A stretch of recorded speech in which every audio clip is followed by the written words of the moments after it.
deco? Ja sam Mimi. Mala sam i zelena. Mislim, bila sam zelena do pre nekoliko godina. Bila sam i srećna. Živela sam u srećnoj šumi. Udisala srećan čist vazduh. Pila sam srećnu bistru vodu. Dok jednog dana nije stigao crni dim. Dok nije došetalo smeće. Dok crni oblak nije zavladao mojom planetom. Dok nisu zaplivale plastične flaše.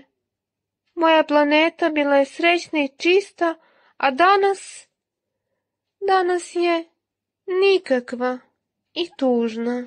Hej, drugari, ja sam Čupko. Hajde da pomognemo našoj Mimi. Hajde da spasimo našu planetu. Hajde da otkrijemo kako. Slažete li se?